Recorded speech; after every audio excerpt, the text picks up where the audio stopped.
Good evening friends. Path creator academy में आपका स्वागत है। वापस से मैं 15वें पार्ट पे आपका स्वागत है।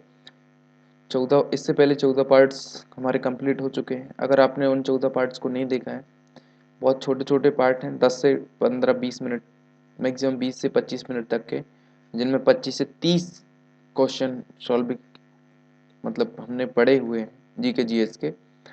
और इसके बाद रीजनिंग और मैथ्स जो है ना, वो मैं खुद ही सॉल्व करवाऊंगा। इनके एक एक लेक्चर अभी हम जो 30 देखिए मैथ के जो 40 नंबर का पोर्शन है वो, प्लस रीजनिंग का 30 नंबर का पोर्शन है, इनके लेक्चर आपको बाद में मिलेंगे। पहले जो रिमेनिंग का 30 नंबर बचता है, जिसमें GK GS, reasoning, current affairs और जियोग्राफी, हिस्ट्री, ये सब 30 नंबर में जो मिसलेनियस पार्ट वाला आता है वो कवर किया जा रहा है। ठीक है, इसके बाद हम मैथ्स और रीजनिंग को बारी बारी से सॉल्व करेंगे। ये हमारा पार्ट नंबर 15 है। इससे पहले 14 पार्ट्स अपलोड कर दिए गए। नाउ विदाउट टाइम वेस्ट हम आते हैं क्वेश्चन नंबर फर्स्ट पे। भारत का 10वां प्रधानमंत्री जो मध्य प्रदेश में पैदा हुआ, जिसका जन्मदिन अब गुड गवर्नेंस डे के रूप में मनाया जाता है, तो वो हैं अटल बिहारी वाजपेयी जी। ठीक है, 25 दिसंबर को इनका जन्मदिन as a good governance day के रूप में मनाया जाता है। ऑप्शन नंबर 3 इसका करेक्ट आंसर हो जाएगा।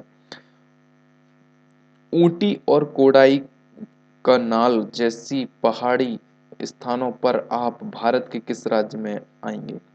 अगर आपको ऊटी घूमना है और कोडाई कनाल घूमना है, तो ऊटी देखिए तमिलनाडु के अंदर है। ऊटी कहाँ पर है? तमिलनाडु में। और कोडाई काल भी तमिलनाडु के अंदर। तो ये ऑप्शन नंबर फर्स्ट इसका करेक्ट आंसर हो जाएगा, तमिलनाडु। नाउ नेक्स्ट क्वेश्चन है, Gautam Buddha was born in, Gautam Buddha कहाँ पे जन्म हुआ था? तो देखिए गौतम बुद्ध का जन्म जो हुआ था वो लुम्बिनी में हुआ था। ठीक है, और उनके प्रथम प्रवचन सारनाथ के अंदर हुए थे। ठीक है, तो ऑप्शन नंबर 2 इस क्वेश्चन का करेक्ट आंसर हो जाएगा। ना अगला क्वेश्चन देखते हैं, निम्नलिखित में से कौन सा अनुच्छेद भारत के संविधान में संशोधन की चर्चा करता है? मतलब ये कि amendment articles deal with amendment of constitution, हम संशोधन कर सकते हैं कोई भी आर्टिकल्स में। तो ये बात किस कौन से आर्टिकल में कही गई है? तो ये 368 आर्टिकल में बताया गया था। You can amendment any article. ठीक है, कोई से भी आर्टिकल को हम अमेंडमेंट कर सकते हैं by the use of 368 article. Option number 3 इसका करेक्ट आंसर हो जाएगा।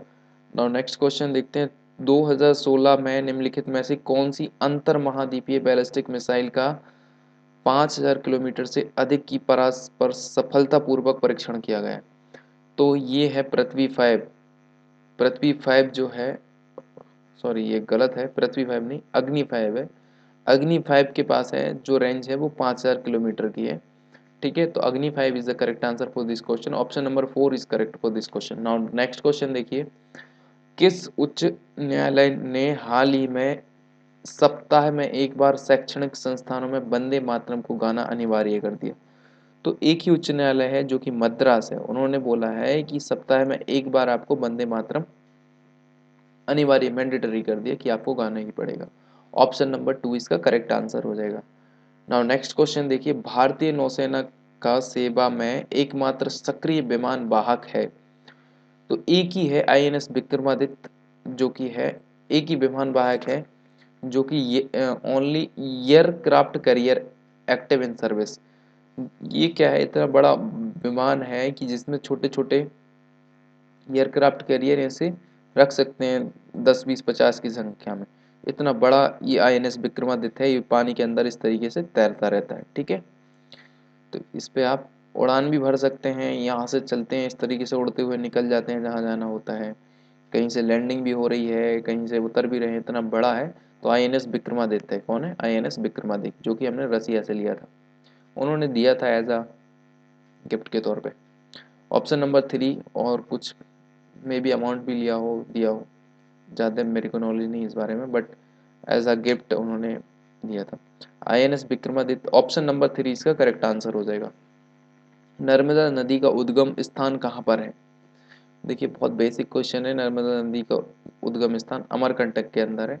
जब एमपी का मैप इस तरीके से बनेगा ना, तो आप देखेंगे इसमें नर्मदा नदी कहाँ पे निकलती है। यहाँ पे जो नर्मदा नदी है ये अमरकंटक है, ठीक है। यहाँ से निकलती हुई नर्मदा नदी ऐसे पश्चिम की तरफ, ईस्ट से वेस्ट की तरफ बहती जाती है और यहाँ पे जाके गुजरात के पास में अरब सागर में गिर जाती है, ठीक है। तो खंबात की खाड़ी में गिरती है।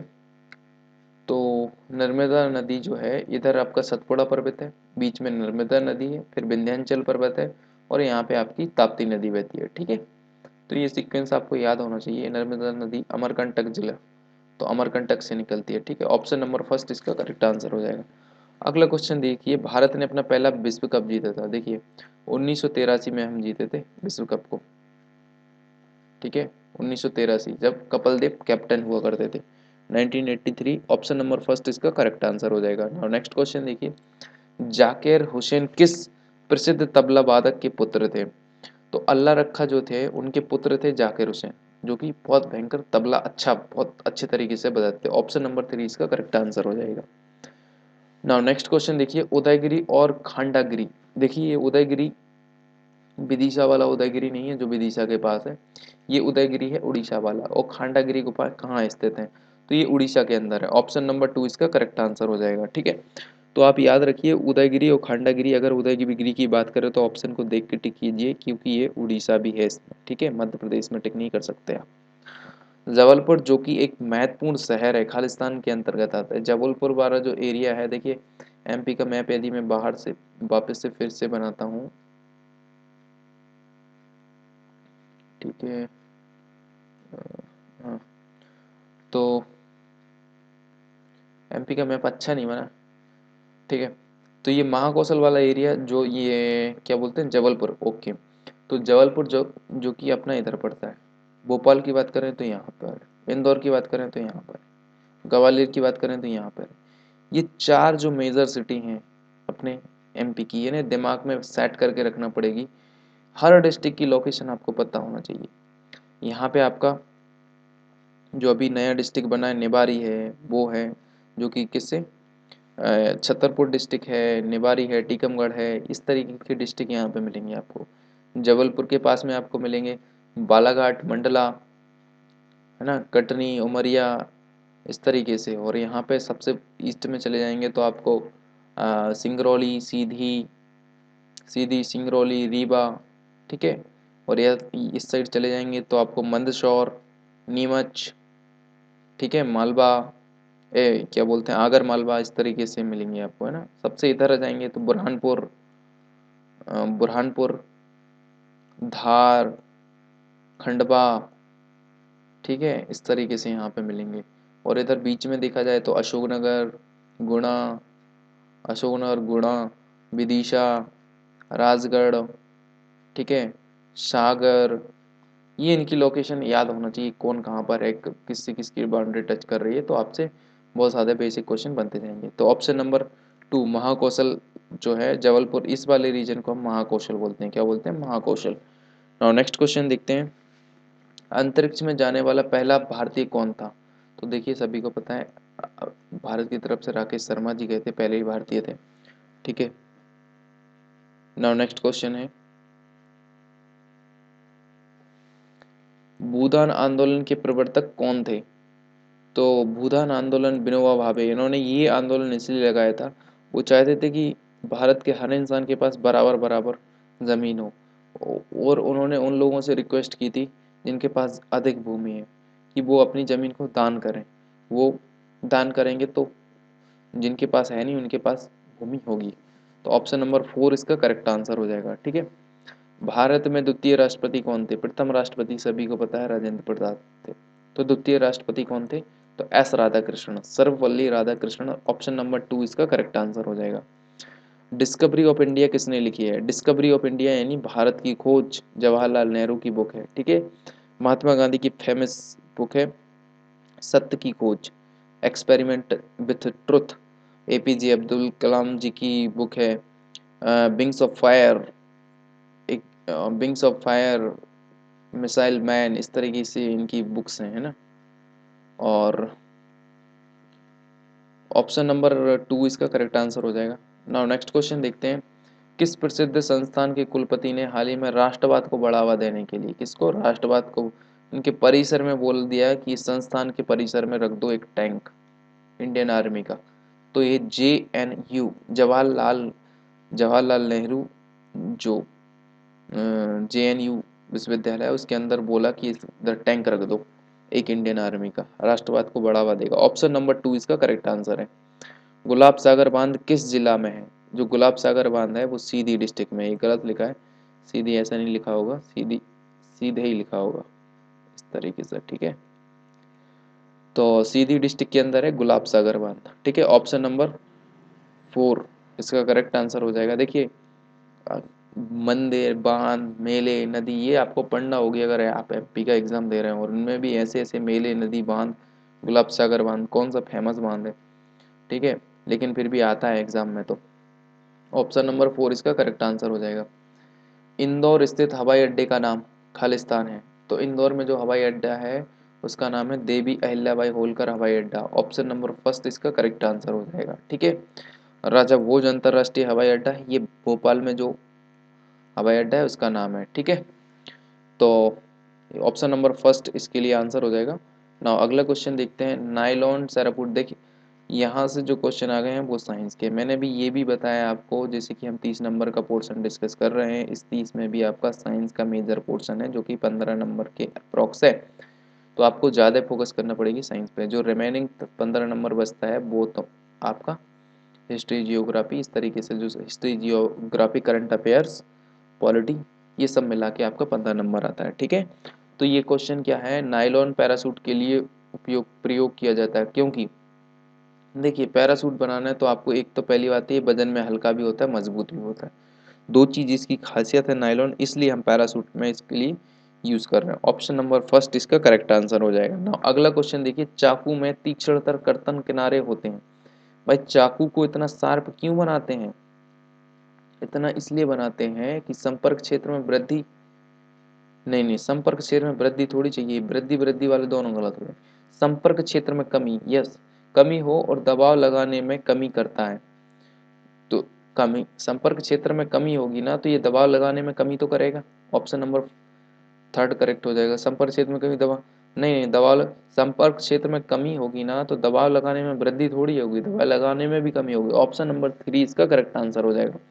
नाउ अगला क्वेश्चन देखिए, क्वथनांक जल रिएक्टर तथा दाबानुकूल मतलब boiling water reactor and pressurised water reactor are types of नाभिकीय रिएक्टर। नाभिकीय रिएक्टर के ये दो टाइप होते हैं, एक तो क्वथन जल रिएक्टर तथा दावानुकूलर जल रिएक्टर। ऑप्शन नंबर 4 इसका करेक्ट आंसर हो जाएगा। ना अगला क्वेश्चन देखिए, प्रकाश जब वायु से जल में प्रवेश करता है तो अब अपवर्तन कोण होता है। प्रकाश क्या कर रहा है वायु से जल में, यहाँ पे मैं बना देता हूँ जल, ठीक है। प्रकाश की ये किरण है, अब कहाँ पे प्रवेश कर रहा है, ये जल में प्रवेश कर रहा है, तो क्या आपतन कोण से कम होगा? तो पूछ रहे हैं कि आपतन कोण मतलब ये जो एंगल है, ये जो एंगल है आपतन कोण से कम होगा। जल में प्रवेश करता है तो आपतन कोण होता है, आपतन कोण से कम, आपतन कोण से अधिक, आपतन कोण के समान। वायु में प्रवेश करता है तो उसका आपतन कोण से कम, तो एंगल क्या होगा, देखिए जितने एंगल पे सपोज ये 60 डिग्री पे प्रवेश किया तो इसका एंगल 60 डिग्री नहीं रहेगा, अब घटना शुरू हो जाएगा, क्योंकि ये जो अभिलंब रहता है वो 90 डिग्री पे रहता है, तो ये अभिलंब की ओर झुकना शुरू कर देता है ना।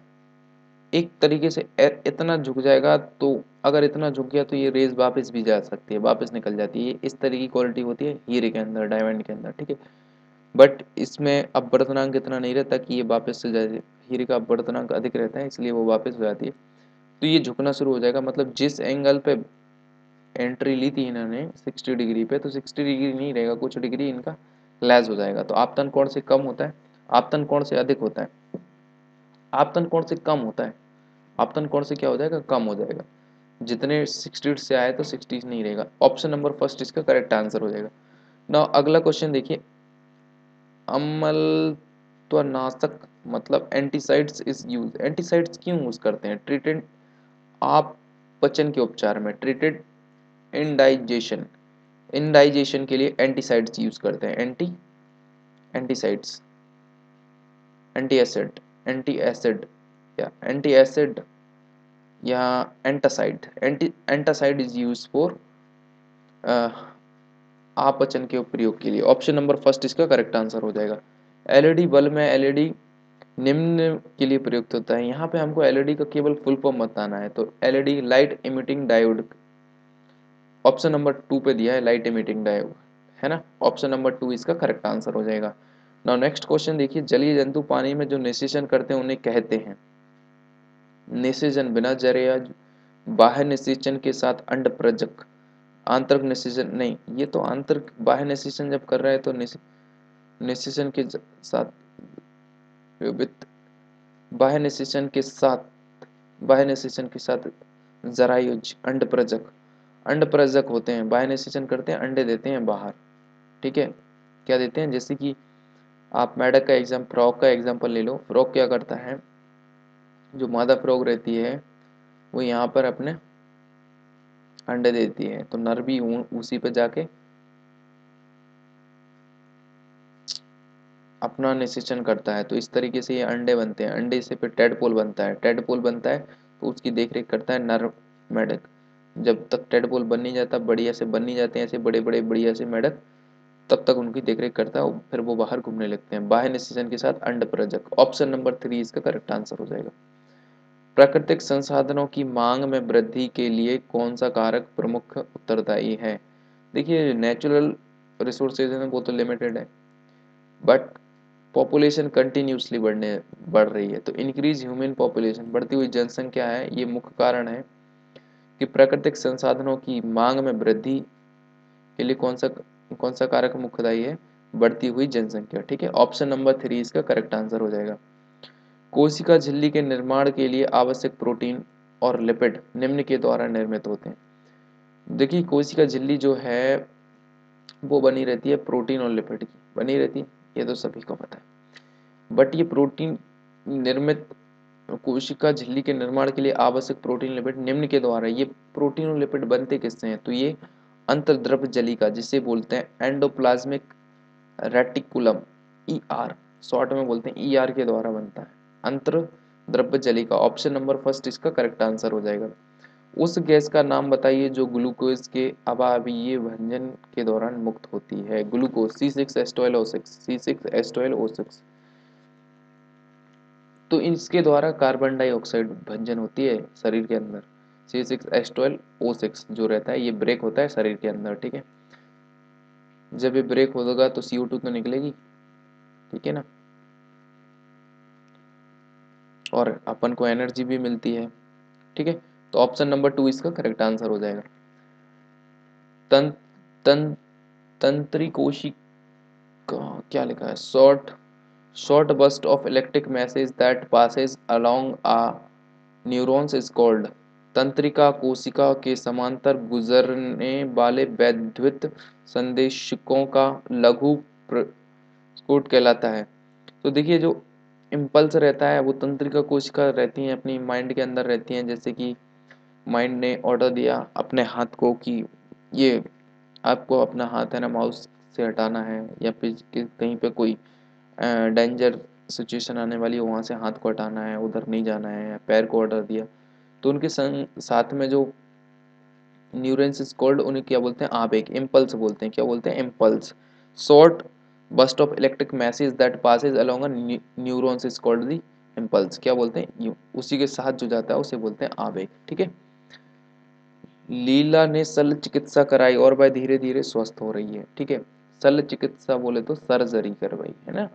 उस कोशिकाओं का नाम बताइए जो सर्वाधिक सक्रिय होना चाहिए, तो उस समय कौन सी चीज सबसे ज्यादा सक्रिय रहेगी, राइबोसोम। ऑप्शन नंबर 4 इसका करेक्ट आंसर हो जाएगा। निम्न में से कौन सी एक रबी की फसल नहीं है, जो रबी यानी गेहूं चने, जो गेहूं के साथ मटर और सरसों, ये तीनों रबी की फसल है, हमें वो बताना है जो रबी की नहीं है, तो ये मेज यानी मक्का। ऑप्शन नंबर 2 इसका करेक्ट आंसर हो जाएगा, ठीक है। एक पशु जो संक्रमित व्यक्ति से दूसरे संभावित वाहक में रोग संचरित करता है उसे बोलते हैं वेक्टर। क्या बोलते हैं, वेक्टर, ठीक है। जो एक खतरनाक खतरनाक डिसीज को कैरी करके चलता है और दूसरे तक पहुंचाता है, उसे बोलते हैं वेक्टर। क्या बोलते हैं? वेक्टर। ऑप्शन नंबर 3 इसका करेक्ट आंसर हो जाएगा। इसी के साथ ये पार्ट भी हमारा फिनिश होता है। अगर आपने इससे पहले वाले पार्ट नहीं देखे हैं तो डिस्क्रिप्शन में मैंने लिंक दे के रखी है, आप पहले उन पार्ट को भी देखिए। इससे आपको इतना आइडिया लग जाएगा कि एमपी पुलिस के अंदर किस तरीके का सिलेबस आता है, किस तरीके से क्वेश्चन पुटअप होते हैं। बाकी रीजनिंग और मैथ आप अभी भी तैयार कर रहे होंगे, इसके बाद भी मैं रेगुलर उनके लेक्चर धीमे धीमे अपलोड कर दूंगा। Thank you very much.